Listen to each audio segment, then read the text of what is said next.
So I got to ask, first question, what's it like to be down here in the warm weather after a few days in the cold? It's been a little chilly, obviously, in Boston and Chicago and Baltimore, so feels nice. What was the, you had the record low for the opener against the Blue Jays. Give me a feeling. Like, what was that like after being in LA for so many years?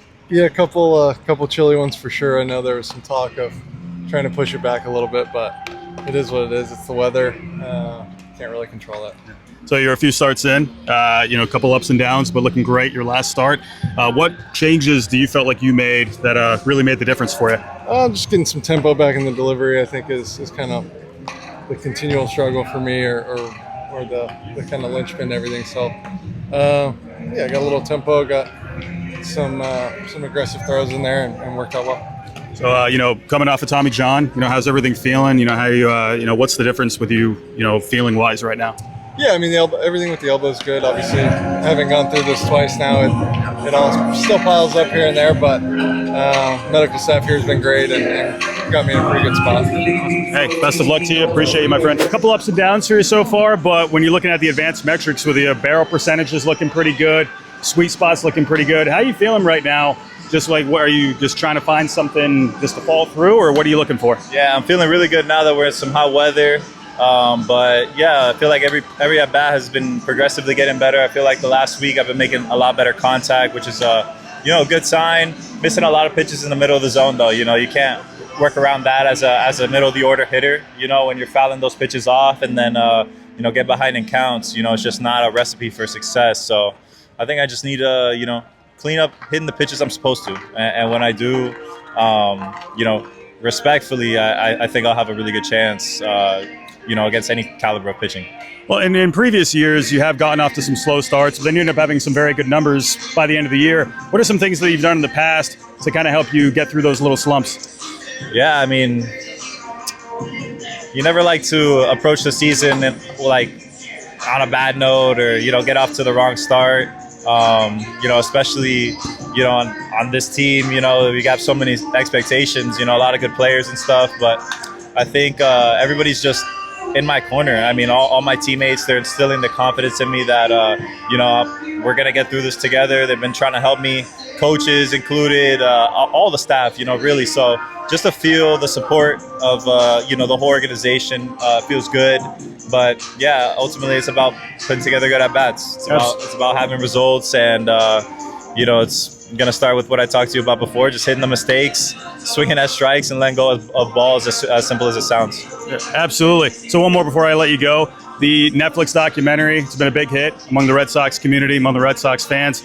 Kind of how are you, have you been able to watch the whole thing back, or, what are you seeing among the community when it comes to the reactions? No, I haven't been able to watch any of it. I will when the season ends, though. I think that's an appropriate time. Right now, we're just focused on winning games and stuff, and when I get asked questions about it, I obviously remember the incidents because I was in them, but I don't know what was published, so it's like I don't know exactly what I said or completely recall every situation.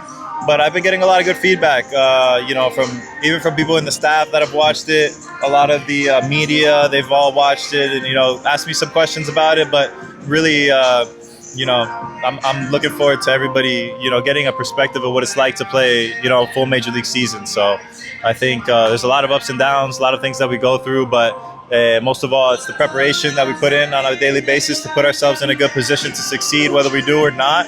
There's a lot of luck involved, obviously, but yeah, I'm looking forward to the end of the year watching it over. But for right now, I'm just focused on winning games. Awesome, man. Thank you so much. Best of luck for you. Talking about how you were surprised that you didn't have a roommate for the hotel, being in the major leagues. Now, I got to ask this. Now, when you found out that you had, you got to be in the room by yourself, did you go all out for the food service or the room service? Like, what'd you do?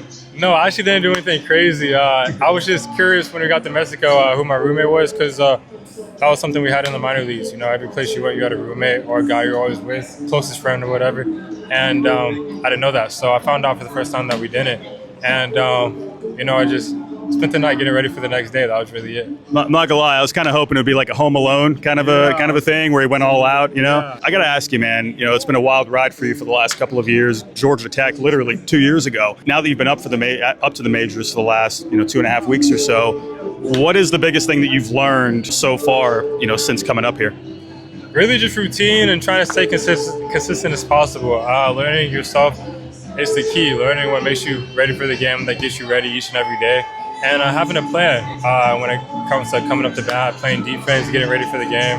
As soon as you get to the field, just having that routine that gets you ready to go and gets you confident to play that day. I think that's the biggest thing, just learning and picking the brains of the people around me. You know, you got a lot of veteran players in this team and a lot of guys who have a lot of experience. So it's really key for me to lock in on that and ask as many questions as possible because they know what they're talking about, they know what they're doing. So it's good to pick the brain.